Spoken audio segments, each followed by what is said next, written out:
நாகையில் தேசிய சித்த மருத்துவ தினம் கொண்டாடப்பட்டது. இதையொட்டி தனியார் திருமண மண்டபத்தில் ஆயுஷ் மருத்துவ முகாம் தொடங்கி வைக்கப்பட்டது. இதனை மாவட்ட ஆட்சியர் ஆகாஷ் குத்துவிளக்கேரி தொடங்கி வைத்தார்.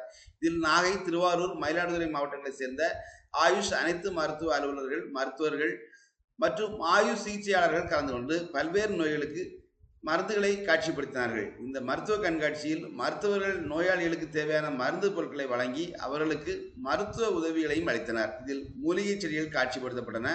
இதுபோல மூலிகை மருத்துவம் குறித்த விழிப்புணர்வும் ஏற்படுத்தப்பட்டது. இதில் சிறப்பு விருந்தினராக நாகை பாராளுமன்ற உறுப்பினர் வை. செல்வராஜ் கலந்து கொண்டு பேசினார். டெல்டா மாவட்டங்களில் பாரம்பரியம் மிக்க இயற்கை மருத்துவத்தினை பொதுமக்களுக்கு சாகுபடி காலங்களில் அளிப்பது முக்கியத்துவம் பெறுகிறது. குறிப்பாக இயற்கை மூலிகை மருத்துவ முறை என்பது நோயாளிகளுக்கு நிரந்தர தீர்வு ஏற்பட்டு பொதுமக்கள் நல்ல ஆரோக்கியம் பெற முடியும். எனவே தீராத நோய்களுக்கும் மருத்துவம் அளிக்கும் பாரம்பரிய மூலிகை மருத்துவத்தினை தொடர அனைவரும் பயன்படுத்திக் கொள்ள வேண்டும் எனவும் அவர் கேட்டுக்கொண்டார். விழாவில் தமிழ்நாடு மீனவர்ச்சி கழக தலைவர் கௌதமன் உள்ளிட்ட பலரும் கலந்து கொண்டனர். இந்த சித்த மருத்துவ துறையில் சிறப்பாக பணியாற்றிய மருத்துவர்களுக்கு கேடயமும் பாராட்டு சான்றிதழ்களும் வழங்கப்பட்டன. விழாவில் கல்லூரி மாணவ மாணவியர்கள் மற்றும் பொதுமக்கள் திரளாக கலந்து கொண்டனர். நாகை மாவட்ட ஆட்சியர் அலுவலகத்தில் உள்ள மாநாட்டு அரங்கில் வரைவு வாக்காளர் பட்டியலை மாவட்ட ஆட்சித்தலைவர் ஆகாஷ் அவர்கள் வெளியிட்டார்.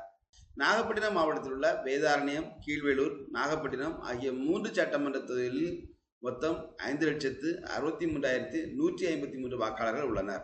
இதில் 2,88,751 பெண் வாக்காளர்களும் 2,74,370 ஆண் வாக்காளர்களும் 3ஆம் பாலினத்தவர்கள் 32 பேரும் உள்ளனர். தமிழகத்தில் மிக குறைந்த வாக்காளர்களை கொண்டதாக கீழ்வேலூர் தனி தொகுதி உள்ளது. இதன் வாக்காளர் எண்ணிக்கை 1,76,505 ஆகும். தொடர்ந்து மாவட்ட ஆட்சியர் ஆகாஷ் பேசுகையில் போலி வாக்காளர்களை நீக்குதல் மற்றும் விடுபட்ட வாக்காளர்களை சேர்த்தல் உள்ளிட்டவைகள் குறித்து தேர்தல் நேரத்தில் கூறாமல் அரசியல் கட்சிகள் அதற்கு முன்னதாக தீர்வு காண வேண்டும் என்றார். நாகப்பட்டினம் மாவட்டத்தில் நடப்பாண்டில் 64,402 ஹெக்டேர் பரப்பளவில் சம்பா மற்றும் தாளடி பயிர்கள் பயிரிடப்பட்டுள்ளது.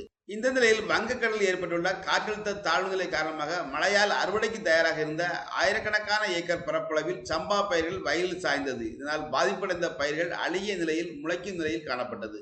இதையடுத்து பாதிப்படைந்த புத்தகரம், பட்டமங்கலம், குரவப்புலம், வேதாரண்யம், நாகை, சங்கமங்கலம் உள்ளிட்ட பகுதிகளில் சாய்ந்த நெற்கதிர்களை நாகை மாவட்ட கண்காணிப்பு அலுவலரும் தமிழ்நாடு நுகர்பொருள் வாணிப கழக இயக்குநருமான அண்ணாதுரை நேரில் பார்வையிட்டு ஆய்வு செய்தார். அப்போது அவர் விவசாயிகளிடம் கோரிக்கைகள் குறித்து கேட்டறிந்தார். தொடர்ந்து வேளாண்மைத்துறை மற்றும் வருவாய்த்துறை அலுவலர்கள் முறையாக கணக்கெடுத்துள்ளார்களா என்பது குறித்தும் விசாரணை மேற்கொண்டார். இந்த ஆய்வுகள் குறித்து மாநில அரசுக்கு எடுத்துக் கூறப்படும் எனவும் தொடர்ந்து விவசாயிகள் பயன்பெறும் வகையில் பயிர் காப்பீட்டு திட்டங்களுக்கு பரிந்துரை செய்யப்படும் எனவும் அவர் தெரிவித்தார். இதனால் விவசாயிகள் தங்கள் பயிர்களுக்கு தேவையான பாதுகாப்பு கிடைக்கும் எனவும் நிவாரண உதவிகள் கிடைக்கும் எனவும் எதிர்பார்த்த வண்ணம் உள்ளனர். தை பிறந்தால் வழி பிறக்கும் என்பார்கள். இதனால் தான் உழவுக்கும் தொழிலுக்கும் வந்தனம் செய்யும் வண்ணமாக இயற்கையான சூரிய பகவானுக்கு உணவு உற்பத்தியில் உதவிடும் இயற்கைக்கு முக்கியத்துவம் கொடுத்து உழவர் திருநாளான பொங்கல் திருநாளில் இயற்கைக்கு படையிலிட்டு வழிபாடு செய்யப்படுகிறது. இந்த நிலையில் நாகை மாவட்டத்தில் பொங்கல் திருவிழா வெகு விமரிசையாக கொண்டாடப்பட்டு வருகிறது. நாகையில் இயற்கை விவசாயத்தினை ஊக்கப்படுத்தும் வகையில் இயற்கையான முறையில் விளைவிக்கப்பட்ட நெல்மணியில் கொண்டு பச்சரிசி கைக்குத்தல் முறையில் தயாரிக்கப்பட்டு பாரம்பரிய முறைப்படி பொங்கல் தயாரித்து புதுப்பானையில் பொங்கலிட்டு கொண்டாடி மகிழ்ந்தனர். இதற்காக பாரம்பரிய ரக நெல் கொண்டு வரப்பட்டு உரலில் உலக்கை போட்டு பழங்கால முறைப்படி அரிசி குத்தி அதனை புடைத்து அரிசி எடுக்கப்பட்டது.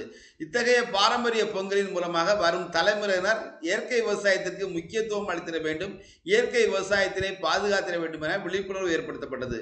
அதனைத் தொடர்ந்து வழக்கம் போல பாரம்பரிய பாடல்களுக்கு ஆடி பாடி மகிழ்ந்தனர். ஆசிரியர்களின் கும்பி பாட்டு நடனம், குலவிடுதல் என சமத்துவ பொங்கலை கொண்டாடி மகிழ்ந்தனர். அனைவரும் பொங்கலோ பொங்கல் என கோஷமிட்டு குலவிட்டு மகிழ்ச்சி பொங்கலை கொண்டாடினார்கள்.